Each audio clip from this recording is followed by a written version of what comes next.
so simple. It's so right here. And so you're looking out there in the future for some incredible thing to happen. And all the time, actually, moment to moment, it's already happening. But we don't recognize it. You see, every time you hear a sound, everything you see, you can only see, you can only recognize a sound because of awareness. If we had no awareness, we would be like a corpse. But we don't recognize that awareness because we're so fascinated by our senses. Do you understand? Because we're so captivated by this panorama outside and all the panorama inside, all our thoughts and memories and daydreams and hopes and dreams, we miss the fact that behind all that is the knowing of it.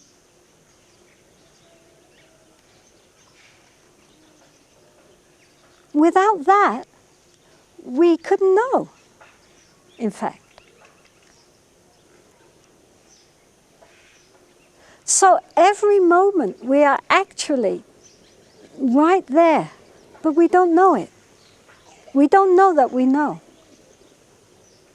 Therefore, in Dzogchen text, it often says, there's no need to meditate. You've already got it. Who says you can't know it? You can't live without knowing it.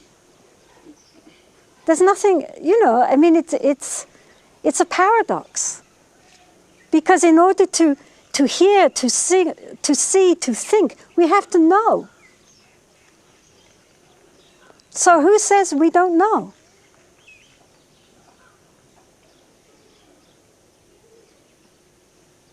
But the problem is we don't recognize. We don't recognize what we know. Every moment.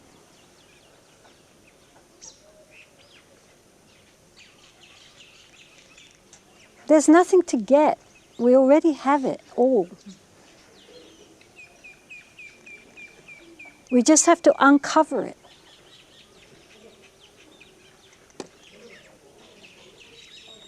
So therefore, it's good, as I said at the beginning, to sit and allow ourselves some space. Space just to be, not to do anything in particular. Just, first of all, just be present, just to know what is happening in this moment. Not try to manipulate it, not try to alter it in any way, just to know it. What does the body feel like? What are the sense organs picking up at this moment? Not judging it, not thinking, oh, there's that terrible, you know, truck going by again, or there's my neighbors quarreling again, or not judging good or bad, just knowing. Just knowing in this moment what is actually happening in our body. Feel the body. What does it feel like as you're sitting there? Not whether you're comfortable or uncomfortable. Just how it feels, how it is. And then, how is the mind in this moment? What is actually happening in the mind at this moment? How does one feel at this moment? Not good or bad, just what is it? And then, who knows this? If I hear the sound of the birds, how do I hear the sound of the birds? Who hears the sound of the birds? What is this knowing quality which knows that this is birds? So then, when the mind is quietened, we look at the mind itself. The example is that of someone, as I said, sitting on the banks of the river, watching the water go by. So we begin to look into the mind at the different, as the mind just goes by, not judging it, not thinking this is a good thought or a bad thought or a stupid thought or a brilliant thought, not giving energy to the thoughts, just knowing them, just observing them. And if we do that, then gradually, as the power of our awareness becomes stronger, so the mind itself begins to calm down. The thoughts, instead of, they say at the beginning, it's like a waterfall. You know, it's just this solid mass of thinking, just whoosh. And then it's a bubbling stream. And then it turns into a long, slow-moving river, and eventually it enters into the ocean. But while it's a slow-moving stream, when the awareness is very, very clear and poised, the thoughts have slowed down and are just meandering through the mind, and one is totally with them, just observing. It can happen that the links in the mind, the frame in the movie, separate. And in that moment, one sees that which lies behind the thoughts and the feelings. One sees that non-dual awareness. It's like suddenly you see the light behind all those frames instead of frames.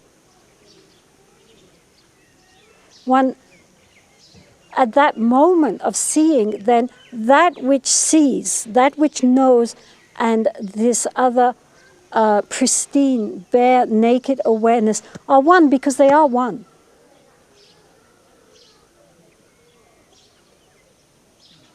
And then the task. This is a very non-dual awareness. There is no I observe.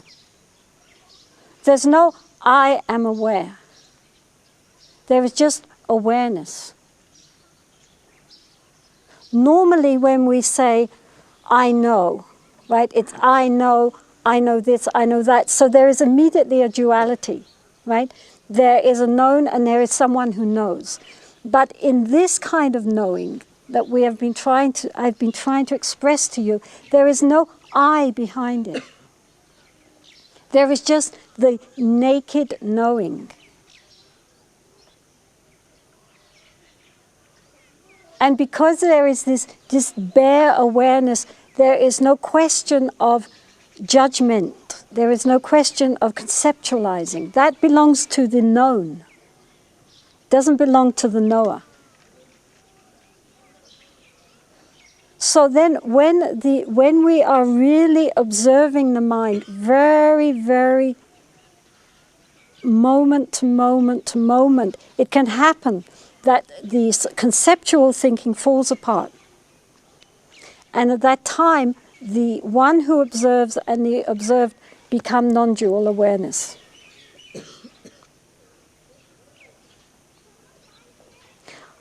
Usually that just lasts for a moment.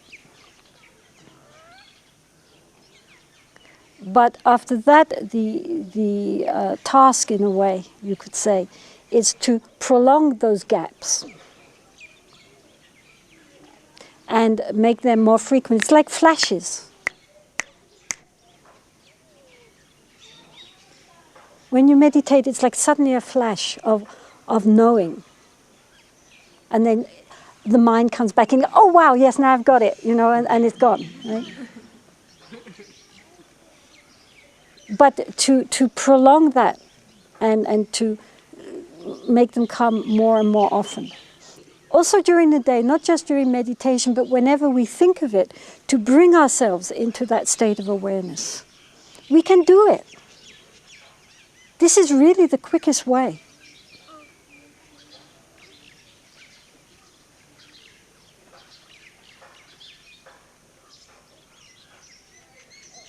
I mean, you won't become great philosophy teachers, and you won't maybe even become great meditation teachers, but you certainly will be in a state of awareness, of total knowing. You will know.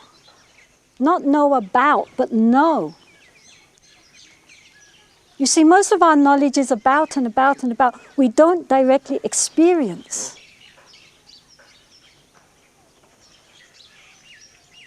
So then we quote this one who quoted that one, who quoted this one, who quoted that one. We think this is knowledge.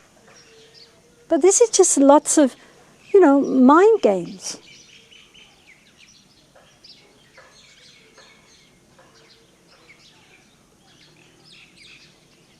There is a world of difference between knowing and knowing about. Absolutely. I mean, please believe me, I think it's wonderful if you study. I think it's wonderful if you do all these tantric visualizations and so on and so on. I mean, I'm not in any way disparaging all that.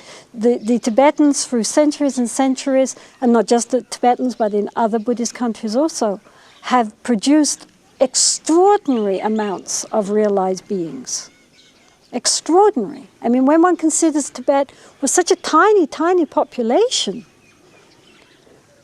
I mean, a fifth of London, Greater London, I mean, it's such a tiny population and so many great realized beings. So I'm in no way disparaging their training and their studies and their meditational techniques, which were fantastic, amazing. But some of you don't have time for all that. You have families, you have careers, you have your social life. You're only going to be in India for a short time. You don't have time to go into 20-year retreats. So what can you do? What can you do, and what kind of technique can you have which you can carry into your everyday lives? Which you can really use in every moment, under every circumstance. And this quality of being this pristine awareness behind the coming and going of the thoughts and the feelings, this is something which hits the essential point. These other practices, they polish the mind, but this is the real gold mind.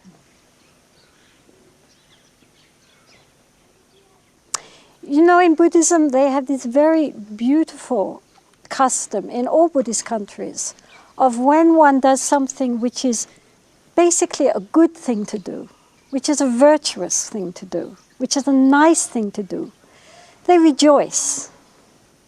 They don't just think of all the bad things they've done and hit themselves over the head as an evil sinner. They rejoice also in the good that they themselves have done, the good that others have done. And then in situations like this, we gather up all that basic goodness of coming here. I mean, you could have done anything on this beautiful day in Dharamsala. And you chose to come here and sit on this hard, cold floor. And that's a good thing to do, really. So feel happy about that. And then that all these people came here to do this. And then gather that up. Imagine it all being gathered up and then offered throughout the universe to all beings everywhere, not just human beings, but animals and fish and birds and beings in the spirit realms, beings in the heavenly realms, beings in the ghost realms, beings in the hells, throughout the universe, everywhere, every single being, that they may also rejoice and that they may also benefit and that they also may be able to receive a spark to enlighten their spiritual path and to light up their darkness. So for 1 minute, we just sit and think like that.